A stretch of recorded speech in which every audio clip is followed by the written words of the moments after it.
The film starts with Greg Whittle, seated at his desk, doodling on paper and lost in his thoughts. His office is bustling with various tasks and technical issues. Greg receives a call from his colleague Bjorn, which he ignores. At that moment, his daughter Emily Whittle calls. She checks on his health and shares the news that she is about to graduate, which makes Greg proud and happy. Emily mentions that her mother, Greg's ex-wife, will be attending the graduation and invites him to join them at Cliff's Edge. However, she hesitates to invite her father. Emily asks if he will attend the ceremony, and Greg assures her he will. As they speak, his office phone rings and he tells Emily he'll call her back. Greg then gets another call from his office, delaying his trip to Bjorn's office. Doris, who was trying to reach him earlier, informs him that Bjorn wants to see him. When Greg arrives, Bjorn isn't at his desk but in the bathroom. After a few minutes, Bjorn emerges and tells Greg that things aren't going well because of him. He questions why Greg didn't answer his calls and asks if he was sketching his dream house.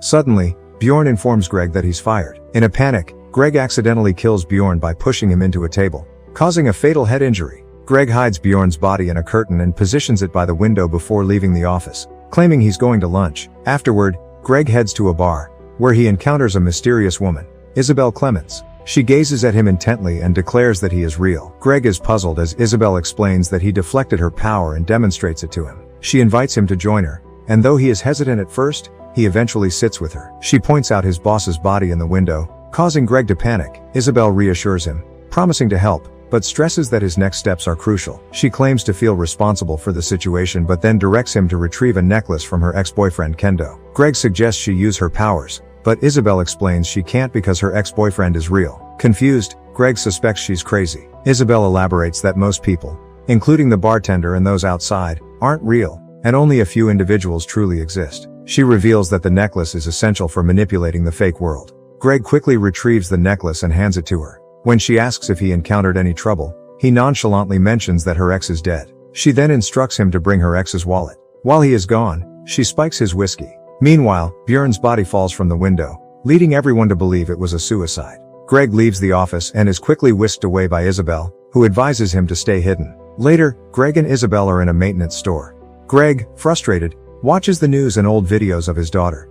Isabel takes his phone and sells it to the storekeeper for $60, despite him asking for an ID. When Greg suggests using Isabel's ID, the storekeeper refuses. However, Isabel resolves the issue by slipping the storekeeper $10. Isabel takes him where she leaves, but Greg doesn't like that and tells her he will go back to his house or the motel. She tells him that he is homeless and advises him that he better stay with her until things get better. That night, he notices in the news that Bjorn's case is closed. Be happy about that and wants to go to his home. But she sadly asked him why he was eager to leave her, and he noticed her need and decided to stay with her. At that moment, she gave him a lighter and commanded him to wave his candles to the nearby candles. The candles got on, and again she let him try without a lighter. Same thing happened and he was surprised. They sit together and tell her about his dream house, show her the paper and start explaining the details of it. When slid the next paper, she saw he was drawing her on the paper but he never noticed that. She told him that he drew her, but he hesitated that it couldn't be. But later she told him that he was her guy and asked him to kiss her. Emily approaches her brother, Arthur, asking him to help find their father for her graduation. Arthur initially refuses, but Emily reminds him of how their father taught him to skate and other things, even getting in trouble for it. Arthur remembers but still declines to help. Frustrated, Emily leaves, but not before Arthur mocks their father, prompting her to leave angrily. Meanwhile, Greg and Isabel are roller skating when Isabel notices an old woman watching them judgmentally. Angered, she instructs Greg to wave his hands to make the woman fall. Greg complies without hesitation, and they end up causing everyone in the playground to fall. Soon after, they find themselves in a police car but manage to get out of the station quickly. Emily continues her search for her father and gets invited to an event. At the same time, Greg and Isabel are walking to get food. Isabel instructs Greg to get the food and they part ways. As Greg reaches the restaurant, he sees Isabel talking to someone through a car window. Unfazed, he orders food but realizes he doesn't have enough money. He then sees Isabel getting into the car and driving away. At that moment, his son spots him from a distance but chooses not to call out, remaining silent. Greg sits alone, but to his surprise, the waiter brings him food anyway. As he eats, Isabel joins him, and he offers her some food, noting that it's cold. They then decide to find Kendo to get the amulet refilled. While walking, Isabel tells Greg to wait while she goes to Kendo's house. During this time, Emily is in a taxi when she unexpectedly spots her father on the street. She stops the taxi and approaches him, dismayed by his disheveled appearance. Emily asks him to come with her, and though he agrees, he requests that she wait for his friend. She then mentions that her graduation was 2 weeks ago, leaving Greg feeling deeply regretful. Emily gives him a picture of herself with her phone number written on it and leaves. Isabel returns and insists to Greg that Emily isn't real, but Greg doesn't want to hear it. As they walk through the streets, Greg voices his discomfort with the situation. Suddenly, a police chief starts following them, brandishing a gun. Greg asks Isabel for something to defend himself with, but she mocks him, saying he doesn't want it. Eventually, she hands him a weapon, and Greg uses telekinesis to smash the car following them. The next morning, Greg wakes up to find Isabel gone, leaving a note saying she'd be back, which he doesn't notice. He calls out for her but gets no response. Frustrated, he tries to call Emily but only manages to leave her a voice message. When Isabel returns, she's upset and accuses him of abandoning her. Greg tries to calm her down, explaining that he was calling for her, but she remains angry and sad. She shows him Emily's picture and asks if he contacted her. Greg admits the truth and tells Isabel he doesn't believe in her claims about what's real and what's not. Isabel tells Greg he can see the truth for himself and introduces him to special blue crystals from Kendo, explaining they will help them exit the simulation. After giving him the crystals, Greg finds himself in a laboratory surrounded by others in the same simulation. Liang, who controls the simulation, asks Dr. Clemens Isabel's real identity, if she is okay. She replies affirmatively, explaining they injected the simulation because Dr. Whittle, Greg's real identity, formed an unhealthy attachment to a simulated person. Dr. Clemens then takes Dr. Whittle to lunch. Afterward, Dr. Clemens shows Greg around, and he feels overwhelmed by the new environment. He asks her why he can't remember everything, and she explains that this sometimes happens with volunteers and it's not a problem. While they are walking, Greg mentions wanting olive oil, but Dr. Clemens reminds him they have a gallon of it at home. He feels awkward because he doesn't remember this and she gestures towards their home, a hotel he remembers as Hotel Pleiades. During lunch, Dr. Whittle asks Dr. Clemens how the world came to be like this. She tells him that his memory hasn't fully returned because they took a lower dosage of the blue crystals. Greg admits he likes not remembering.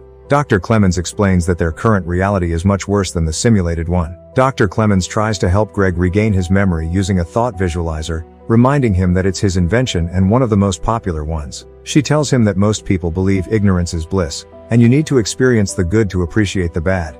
But Greg disagrees, saying it's the opposite. She then insists they need to return to the laboratory. Greg politely asks to stay one more day to go swimming, and though she initially refuses, he persuades her to stay for one more day. While they are enjoying themselves, they unexpectedly encounter Dr. Nye, who praises Greg for his inventions. Later, Dr. Nye pulls Greg aside and warns him that there is a problem with Dr. Clemens's research, implying that her reputation is at stake. He leaves quickly when he sees Dr. Clemens approaching. Dr. Clemens asks Greg what Dr. Nye said. Greg hesitates but then tells her that Nye said everyone wants her to succeed. Dr. Clemens doesn't believe him and angrily questions why he doesn't trust her. Greg finally persuades her that he is with her because he trusts her completely. The next morning, Greg dives into the pool after waking up. He feels the cold water and mentions it to Dr. Clemens, who teases him about already complaining. She expresses her worry about the brain box simulation. Greg advises her to publish her findings without worrying about others' opinions. Dr. Clemens insists they need to return to complete the cycle, but Greg argues that the data they have so far is sufficient. Dr. Clemens then asks if she can interview him on stage, and he agrees. On stage, Dr. Clemens begins her presentation by explaining that bliss is not a feeling or a place but a state of mind. She then calls Greg up and starts the interview, comparing a previously recorded video with the current interview. The presentation goes as planned, and the audience responds positively, showing their trust and appreciation by cheering and applauding. Meanwhile, Greg spots Emily and follows her upstairs. She reminds him that she is his daughter and tells him her name. He replies that he remembers everything but insists she isn't real. Emily tells him that his head isn't straight and gives him a yellow crystal before leaving. Back on stage, things start to get chaotic among the audience. Greg takes the yellow crystal, separates the audience and pulls Dr. Clemens, Isabel, away. Afterward, they head to the laboratory because Dr. Clemens wants to fix the problem using blue crystals that are not available in their current world. They use the brain box to return to the previous world. Back in the previous world, they search for Kendo to obtain 20 blue crystals. Along the way, Greg runs into his boss Bjorn, and tells him that he saw him die by jumping out of a window. Dr. Clemens appears and explains that they have been rebooted and are fake-generated persons. Greg and Dr. Clemens forcefully take a car from a stranger and drive to Kendo's laboratory. Upon arrival, Dr. Clemens shoots and kills Kendo to obtain the blue crystals. However, the police start chasing them. When they count the blue crystals, they realize they only have half the required dosage. Greg insists that Dr. Clemens should go alone and hits himself in the head to make it happen. Dr. Clemens, angry and guilt-ridden, tries to calm down as the police surround them. It looks like escape is impossible. Suddenly, Emily calls out for her father, but the police officers take her away. In the final scene, Dr. Clemens takes the blue crystals and disappears, while Greg manages to escape from the police. He later reunites with Emily and gives her a flower. With that, the movie ends. Don't forget to subscribe to our channel. Thanks for watching. See you next time.